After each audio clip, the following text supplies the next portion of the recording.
Hi friends, നമസ്കാരം, good morning. രാവിലെയാണ്, ഞങ്ങൾ ഹോട്ടലാണ്, ഭക്ഷണമൊക്കെ കഴിച്ചു. ഇവിടെ ഭയങ്കര ഫോട്ടോ എടുക്കുന്ന തിരക്കിലാണ്. ഞങ്ങളിന്ന് ലേയിൽ ഏറ്റവും അടുത്തുള്ള സ്ഥലങ്ങളായ ലേ പാലസ്, ശാന്തി സ്തൂപ, പിന്നെ ടെമ്പിള്, അങ്ങനെയുള്ള കുറച്ച് നല്ല അടിപൊളി സ്ഥലങ്ങളുണ്ട്. അതൊക്കെ കണ്ടിട്ട് ലേ ടൗണ് കംപ്ലീറ്റ് ഒന്ന് ചുറ്റി തിരിച്ചു വരാമെന്നുള്ള പ്ലാനിങ്ങിലാണുള്ളത്. ഓക്കെ, ബൈ, അപ്പോൾ കാണാം.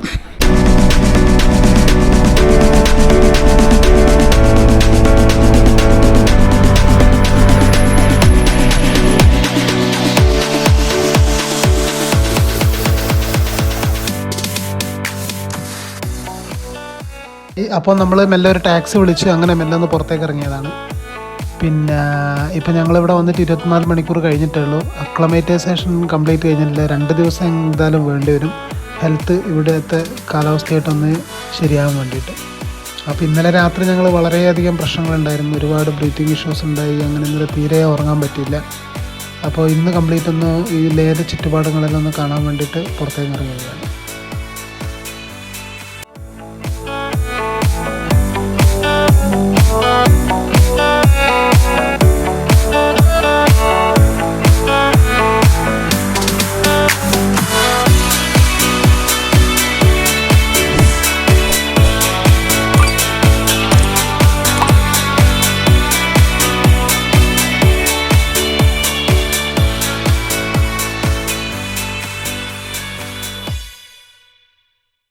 ഞങ്ങളിങ്ങനെ ശാന്തി സ്തൂപയുടെ അടുത്താണ്.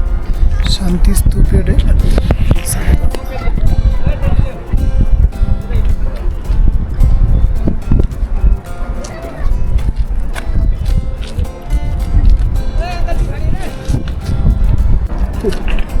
ഈ ശാന്തി സ്തൂപയുടെ അരികിൽ ലേ സിറ്റി കംപ്ലീറ്റ് കാണാൻ പറ്റും. അതിൻ്റെ അപ്പുറത്താണ് നമ്മളെ റൂം വരുന്നത് അല്ലേ? അതിൻ്റെ അപ്പുറത്ത്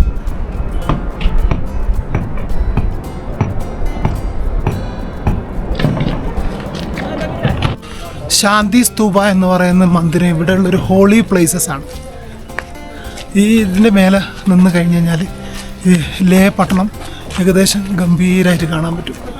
ലേ പട്ടണത്തിൻ്റെ എല്ലാ ഭാഗങ്ങളും കാണാൻ പറ്റും. ഞങ്ങളിപ്പോൾ ശാന്തി സ്തൂപ കാണാൻ വേണ്ടിയിട്ട് മേലേക്ക് ഇങ്ങനെ കയറി പോകണമെന്ന് പറയാം.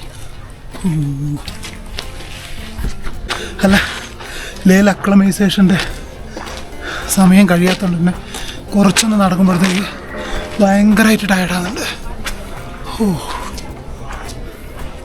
ഇതാണ്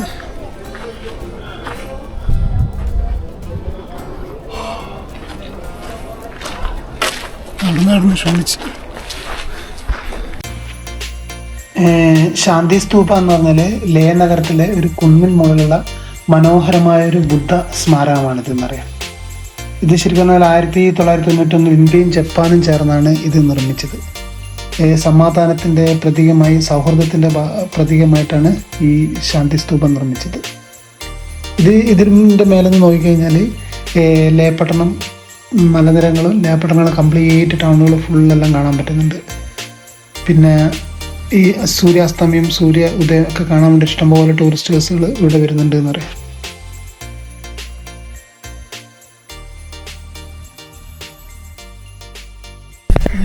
ശാന്തി സ്തൂപയുടെ ഫ്രണ്ടിൽ നിന്നിട്ടുള്ള ഇതിൻ്റെ വ്യൂ ഭയങ്കരം തന്നെയാണ്. ലേ ടൗൺ കംപ്ലീറ്റ് ഇങ്ങനെ കാണാൻ പറ്റും. അടിപൊളിയായിട്ട് ലേ ടൗൺ ഇങ്ങനെ കാണാൻ പറ്റും. കാണുന്നില്ലേ?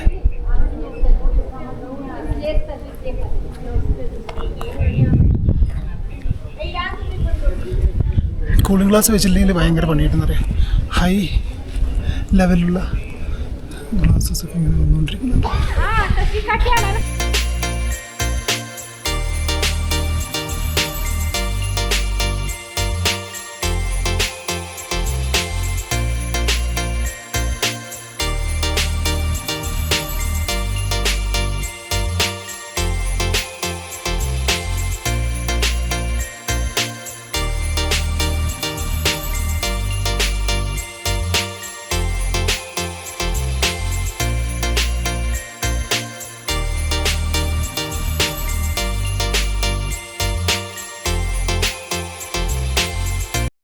ശാന്തി സ്തൂപ കണ്ടിട്ട് ഞങ്ങളിനിപ്പോൾ ഇവിടെ നിന്ന് നേരെ വേറെ സ്ഥലത്തേക്ക് പോകണം.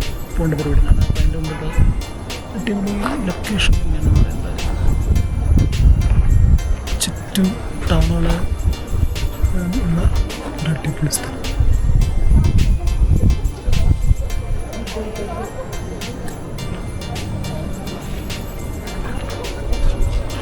ഈ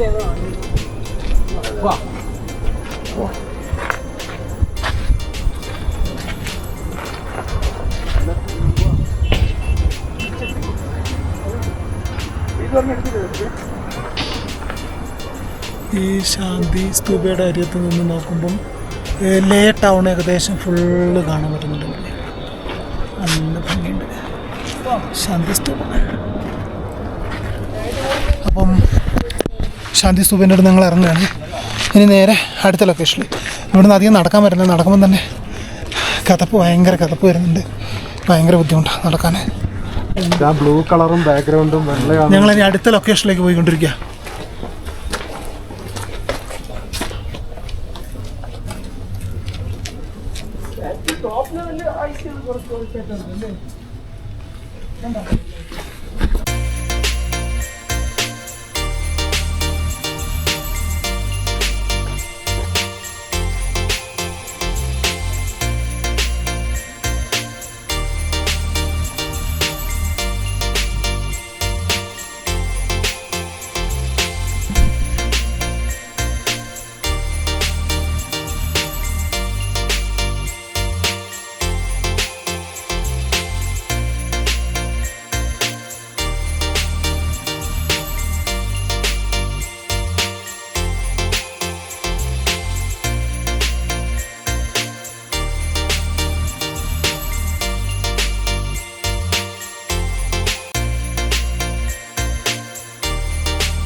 ഞങ്ങൾ പോകുന്ന സ്ഥലം ലേ പാലസ്.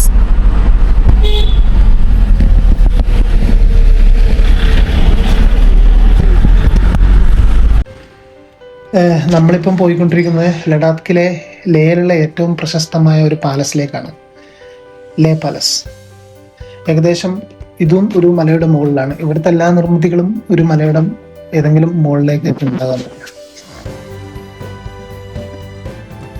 ശരിക്കും പറഞ്ഞാൽ ഇത് ലഡാക്കിലെ ഒരു പഴയകാല ചരിത്ര നിർമ്മിതിയാണെന്നറിയാം. ഈ കൊട്ടാരം ഏകദേശം 17-ാം നൂറ്റാണ്ടിൽ ലഡാക്കിലെ രാജാവായ സാങ്കി നാംഗ്യാലിൻ്റെ ഭരണകാലത്ത് നിർമ്മിച്ചാണ്. അക്കാലത്ത് ലഡാക്ക് രാജ്യത്തിൻ്റെ രാജകീയ ഭരണകേന്ദ്രമായിരുന്നത്. ഇവിടെ ഈ കൊട്ടാരത്തിൻ്റെ ഏകദേശം 9 നിലകളുണ്ടെന്നറിയാം. അതുകൊണ്ട് തന്നെ അന്നത്തെ കാലത്ത് ഈ പ്രദേശത്തെ വളരെ വലിയ നിർമ്മിതികളിൽ ഒന്നായിട്ടാണ് ഇത് കണക്കാക്കപ്പെടുന്നത്. എന്തുകൊണ്ടെന്ന് വെച്ചാൽ ഇതൊക്കെ നിർമ്മിച്ചിരിക്കുന്നത് കല്ലും മണ്ണും തടിയും ഉപയോഗിച്ചാണ്. ഇത്രയും പഴക്കമുള്ള ഈ കൊട്ടാരം ഇന്നും മലയുടെ മുകളിൽ അഭിമാനത്തോടെ നിൽക്കുന്നത് കാണാൻ ഭയങ്കര ഭംഗിയുണ്ടെന്നറിയാം. ഒരു കാലത്ത് ഈ കൊട്ടാരത്തിനുള്ളിൽ രാജാവ്, രാജ്ഞി, രാജകുടുംബാംഗങ്ങളെല്ലാം താമസിച്ചിട്ടുണ്ടായിരുന്ന സ്ഥലമാണ്.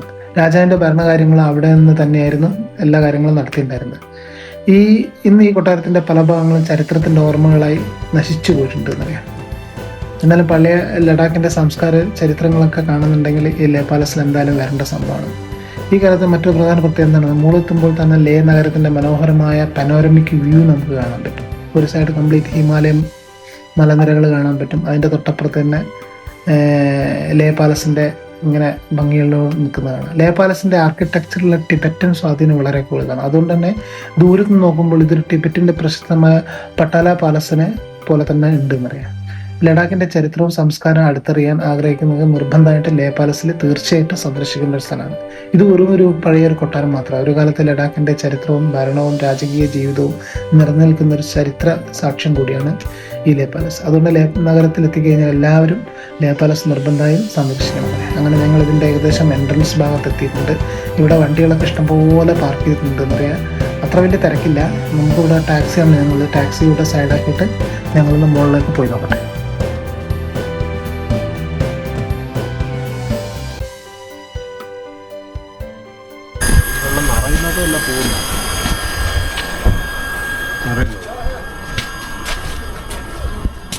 ലേയിലുള്ള പാലസ്, ലേ പാലസ്.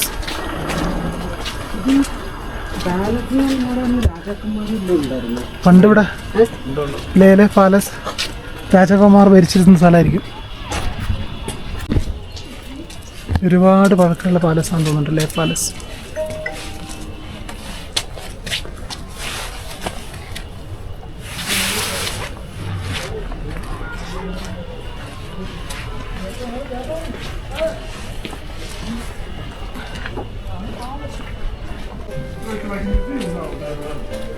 ലേ പാലസിൻ്റെ ഫ്രണ്ടിലേക്ക് കേട്ടാൽ പോവാണ്. ലേ പാലസ് കാണാൻ വേണ്ടിയിട്ട് വേണം പറയാം.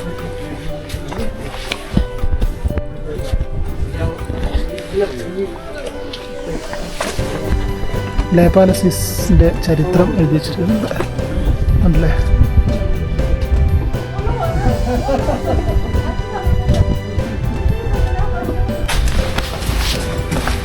ലേ പാലസിലും കാണേണ്ട ഒരു സംഭവമാണ്. നമ്മളിവിടെ ഇത്തിരി ഗാലറിയാണ് തന്നെ.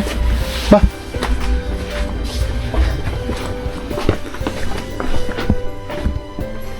ഇതാണ് ലേ പാലസ് ഗാലറി.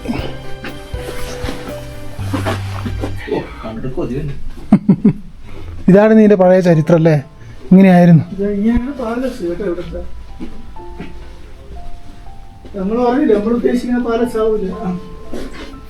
ആ മരങ്ങളും വെറും കല്ലുകളും മാത്രം കൊണ്ടുണ്ടാക്കിയാണ്. ലഡാക്കീസ് ആരാധിച്ചുകൊണ്ടിരുന്നു.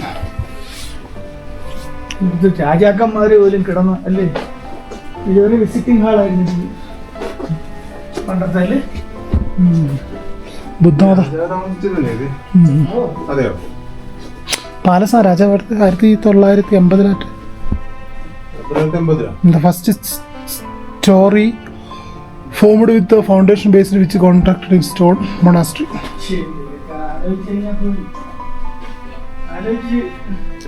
17th സെഞ്ചുറിയിലുള്ള ലേ പാലസാ. ഇത് കുറെ നശിച്ചു പോയില്ലേ?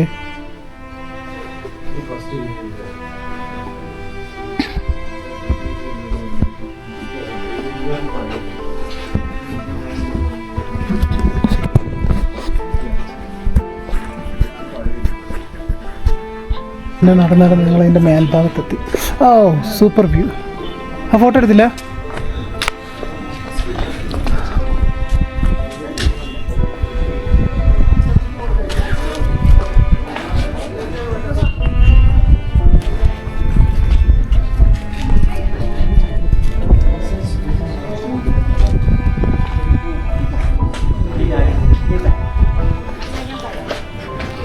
ഓരോരോ നിലകളിലുള്ള ലേ പാലസിൻ്റെ ഒരു നിലയാണ്.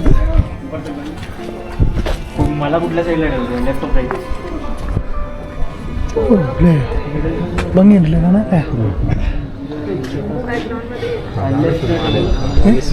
പഴയ ബാത്റൂം.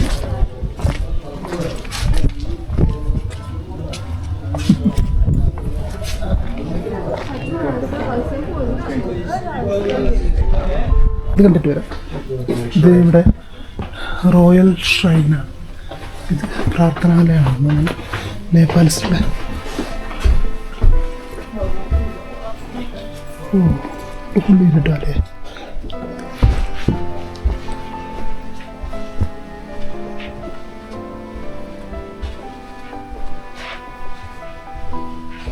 ലേ പാലസിൻ്റെ ഏറ്റവും മേലത്തെ നിലയിലെത്തിക്കുന്നത്.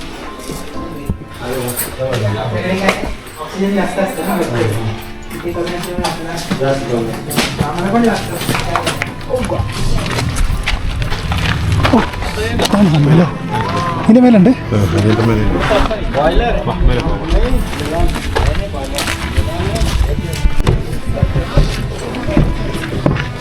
ഓ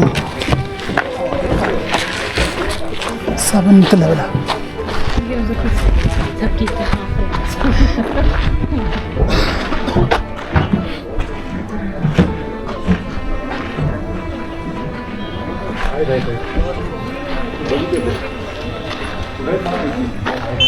നമ്മളിപ്പം ലേ പാലസിൻ്റെ 7ാമത്തെ നിലയിലാണ്.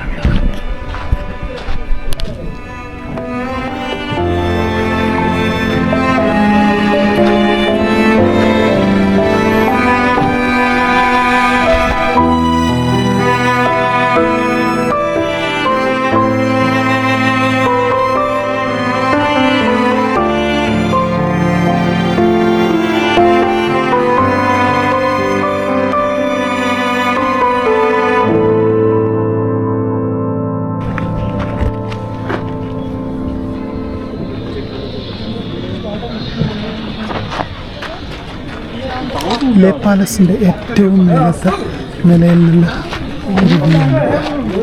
At the top of Leh Palace.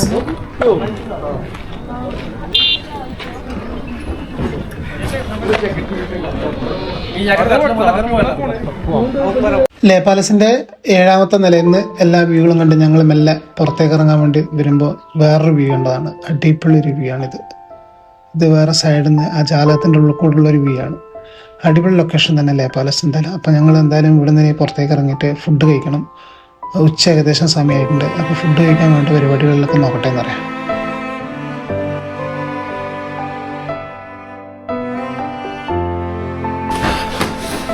പഴയ എത്രയോ വർഷങ്ങൾക്ക് വഴക്കമുണ്ടെന്ന് അല്ലേ, പഴയ കെട്ടിടങ്ങൾ.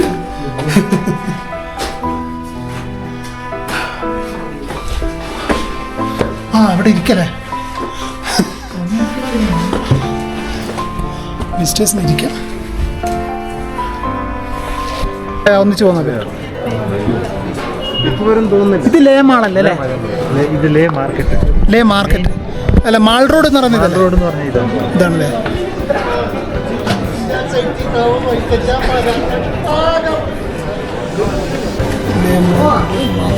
ഇവിടെയൊക്കെ മഞ്ഞ് പോകുന്നതാണ് അല്ലേ. ഞങ്ങളുടെ കൂടെ സുധീഷ് വന്നിട്ടുണ്ടായിരുന്നു. അപ്പോൾ സുധീഷ് പറഞ്ഞു ഇവിടെ ഉള്ളൊരു ലോക്കൽ റെസ്റ്റോറൻറ്റിൽ നിന്ന് ഉച്ചക്കത്തെ ഫുഡ് കഴിക്കാമെന്ന്. അടിപൊളി ലേ ടിബറ്റൻ സ്റ്റൈലിലുള്ള ഫുഡുകൾ കിട്ടുന്ന റെസ്റ്റോറൻറ്റ് ഉണ്ട് ഇവിടെ. അങ്ങനെ മൂപ്പരുടെ കൂടെ ഇവിടെ ഉള്ളൊരു മമ്മൂസും മറ്റ് ഫുഡൊക്കെ ഇതൊക്കെ കഴിക്കാൻ വേണ്ടി ഞങ്ങൾ ഒരു ഇവിടുത്തെ ലോക്കൽ റെസ്റ്റോറൻറ്റിലേക്ക് പോയിക്കൊണ്ടിരിക്കുകയാണ്. മുമ്പിൽ നടക്കുന്നതാണ് സുധീഷ് എന്നറിയാം. അപ്പോൾ അവിടെ എത്തി നോക്കട്ടെ എന്തൊക്കെയാണ് ഫുഡ് ഐറ്റംസ് ഉള്ളതെന്ന്.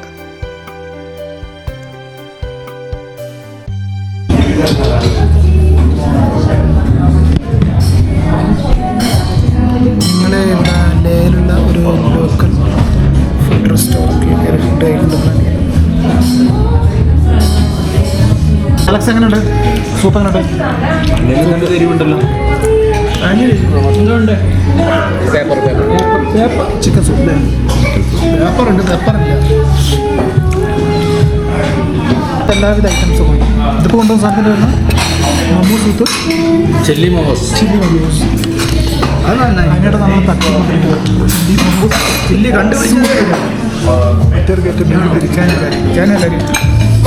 ഇത് നിൻ്റെ പേരെന്താ? അത് ഫിഷ് ഫ്രൈ ആണത്.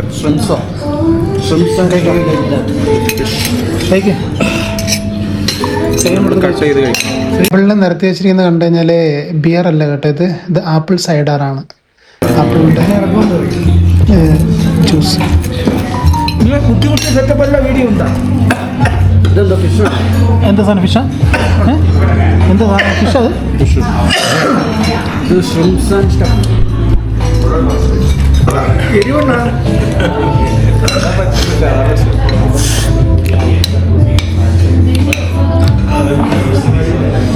രണ്ടെണ്ണം അടിച്ച് ടാക്സ് സൂപ്പറായിട്ട് കഴിക്കാം. ഇത്ര എരിവുള്ള സാധനം കഴിച്ചു. പാഴ്സലാക്കാം. വെയിറ്റ് ചെറു നൈറ്റ് കഴിക്കാം. ഓക്കെ, പാർസലാകേണ്ടി വരും. നൈറ്റ് കൊണ്ട് കഴിക്കാം. എല്ലാം പാഴ്സലാക്കാൻ പറഞ്ഞാൽ മതി കേട്ടോ. അത് ഞാൻ പറഞ്ഞുതരാം. അപ്പം എന്തപ്പം? ആ മുട്ടയപ്പം. ഒരു ടേസ്റ്റില്ല. അത് ഇതിൻ്റെ ആവിയിൽ വേവിക്കും. നീ ഉള്ളിൽ ഇനി എന്തെങ്കിലും ഇത് കറിയിൽ മിക്സാക്കി ടേസ്റ്റ് ചെയ്ത് കഴിക്കാം. ക്യാപ്സിക്കം ചേർത്ത് കഴിച്ച് ഞാൻ ടേസ്റ്റ് ചെയ്യാം. പുളിയോ എന്തെങ്കിലും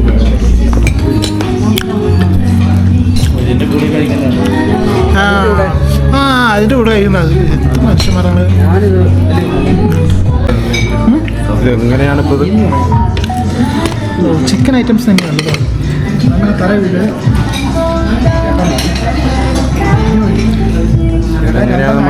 കഴിക്കാൻ പറ്റൂലടാ ബുദ്ധിമാന്മാരെ. അതുകൊണ്ടാണ് ഞാൻ അടിച്ചോണ്ട് വന്നത്. മനസ്സിലായ എന്തിനൊക്കെ പറഞ്ഞ് മനസ്സിലായി. ഞാൻ പിന്നെ അത് കഴിക്കുന്ന ആളല്ല, കഴിക്കാൻ വയ്യ. അങ്ങനെ നമ്മൾ ഫുഡ് കഴിച്ചു. അടിപൊളി ഫുഡൊക്കെ ആയിരുന്നു. മമ്മൂസും മറ്റു സാധന ഐറ്റംസ് ഒക്കെ ഉണ്ടായിരുന്നു. ഇനി അങ്ങനെ മാൾ റോഡിലേക്ക് ഇറങ്ങി ഇങ്ങനെ നടന്നു പോകണമെന്നറിയാം.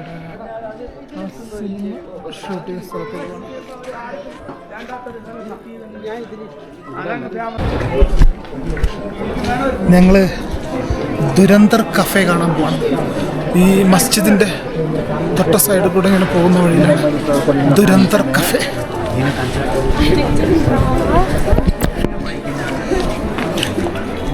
നമ്മൾ സുധീഷിൻ്റെ കൂടെ ദുരന്തറിൽ ചായ കുടിക്കുന്ന ഹോട്ടലുണ്ടല്ലോ, അത് കാണാൻ വേണ്ടി പോകുന്നുണ്ട്. ദുരന്തർ ടീ സ്റ്റോൾ. അതിവിടെ മാൾ റോഡിലുള്ള ഒരു മസ്ജിദ് ഉണ്ട്. മസ്ജിദിൻ്റെ സൈഡിലൂടെ ഇങ്ങനെ പോയിക്കൊണ്ടിരിക്കുകയാണ്. ഇതാണ് ദുരന്തർ സിനിമ സ്ഥലം.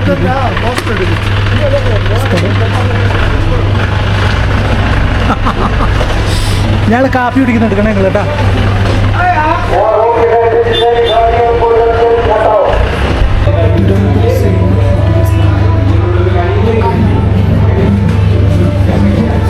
ചായ കുടിക്കാൻ വേണ്ടി സിനിമ ഷൂട്ട് ചെയ്ത സ്ഥലം.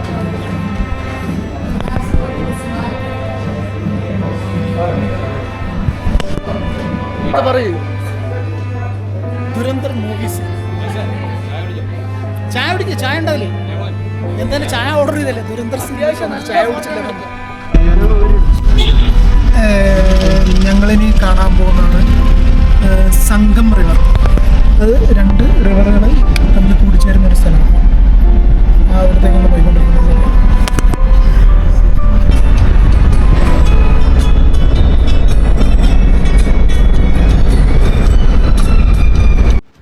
ഇപ്പം ഞങ്ങൾ പോയിക്കൊണ്ടിരിക്കുന്നത് ലഡാക്കിലെ ഏറ്റവും മനോഹരമായ സംഗം പോയിന്റിലേക്കാണ്.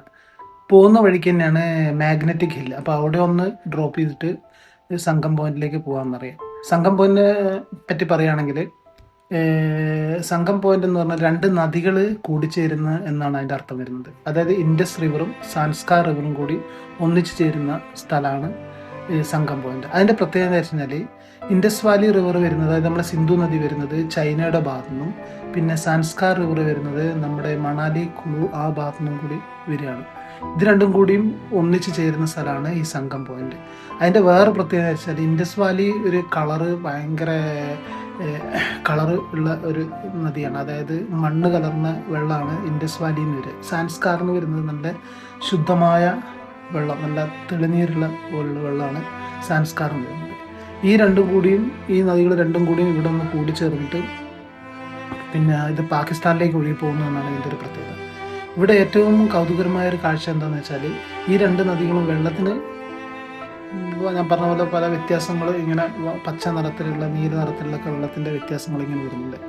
പിന്നെ ഇവിടെ അതിൻ്റെ വേറെ പ്രത്യേകിച്ച്, ഇവിടുന്ന് ചുറ്റും നോക്കി കഴിഞ്ഞാൽ ലഡാക്കിലെ മലനിരകളും താഴ്വരകളും പിന്നെ ഒഴുകുന്നതാണെങ്കിൽ ശരിക്കും നല്ലൊരു അനുഭവമായിട്ട് കാണാൻ പറ്റും.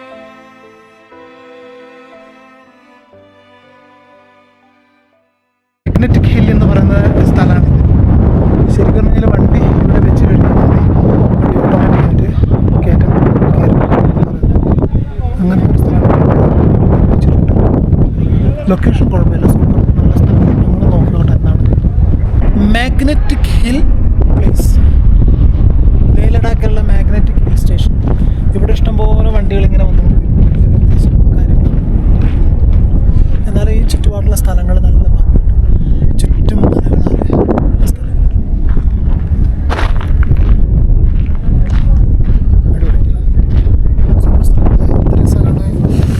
ഇഷ്ടംപോലെ മലകൾ. കാറ്റ് ഭയങ്കര കാറ്റടിക്കുന്നു. നല്ല രസമാണ് കാറ്റ്. തണുപ്പില്ല, തണുപ്പ് വളരെ കുറവാണ്. മാഗ്നറ്റിക് ഹില്ല് കണ്ടു. അങ്ങനെ അവിടുന്ന് ഞങ്ങൾ നേരെ ഇറങ്ങി സംഗം പോയിൻ്റ് അടുത്ത് എത്തിയിരിക്കുകയാണ്. ഇതാണ് സംഗം പോയിൻ്റ്. ഇതിൻ്റെ മേലെയുള്ള വ്യൂ ആണിത്.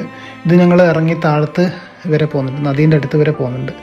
സംഗം പോയിൻ്റ് നേരത്തെ പറഞ്ഞ പോലെ തന്നെ അതിഗംഭീരമായിട്ടുള്ളൊരു സ്ഥലമാണ്, അടിപൊളി സ്ഥലമാണ്. ആരും മിസ് ചെയ്യരുത് ഈ ഒരു സ്ഥലം. ലേയിൽ വന്നു കഴിഞ്ഞാൽ സൂപ്പർ സ്ഥലമാണ്. അപ്പോൾ നോക്കട്ടെ എങ്ങനെയുണ്ട്.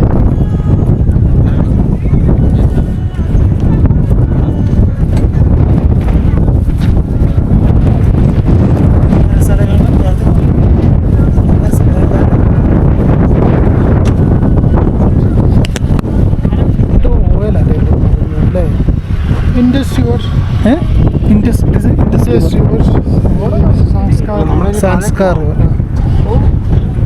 2 റിവർ തമ്മിൽ കൂടിച്ചേരുന്നത്. ഇൻഡസ് റിവറും സാൻസ്കാർ റിവറും. സാൻസ്കാർ അത് രണ്ടും പാകിസ്ഥാനിലേക്ക്. ഇത് എവിടെ? ഇത് കാർഗിൽ. സംസ്ഥാന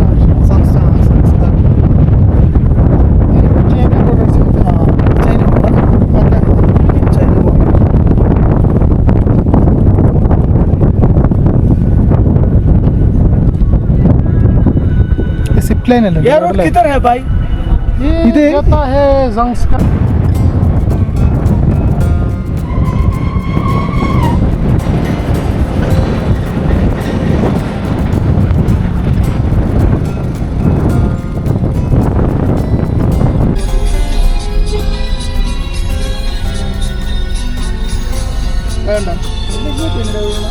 വെൽക്കം ടു സംഘം ഫ്രം കുംതസ് PSO നിമ്മ.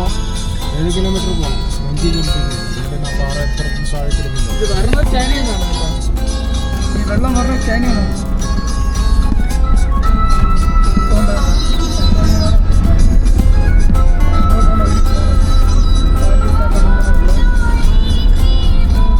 ഇത് മഞ്ഞുരുകി വരുന്ന വെള്ളമല്ലേ ശരിക്കും മഞ്ഞല്ലേ?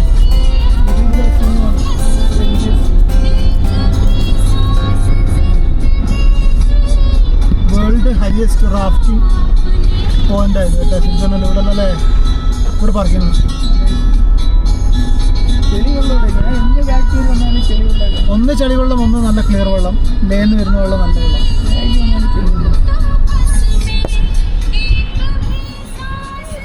ഒരുപാട് സിനിമ ഷൂട്ട് ചെയ്ത ഒരു സെൻട്രം കൂടിയാണ് സംഘം പോയിന്റ്. അതിൻ്റെ അടിപൊളി രീതിയാണ് ഞങ്ങളുടെ വ്യൂ ആണ് കാണുന്നത്. ഈ നദിയാണ് ചൈനയിൽ നിന്ന് നമ്മുടെ തെളിഞ്ഞ വെള്ളം വരുന്നത് ലേ, മണാലി. ഇത് രണ്ടും കൂടി കൂടിച്ചേർന്ന ഒരു സ്ഥലമാണ് സംഘം. ഇത് രണ്ടും ഒഴുകി പോകുന്നത് പാകിസ്ഥാനായിട്ടാണ് പറയുന്നത്.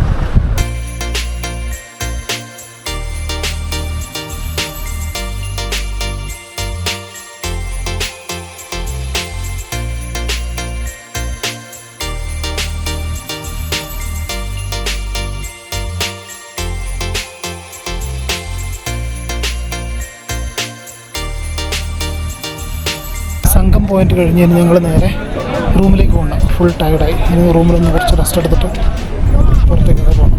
അപ്പോൾ ഇനി നമുക്ക് നാളെ അടിപൊളി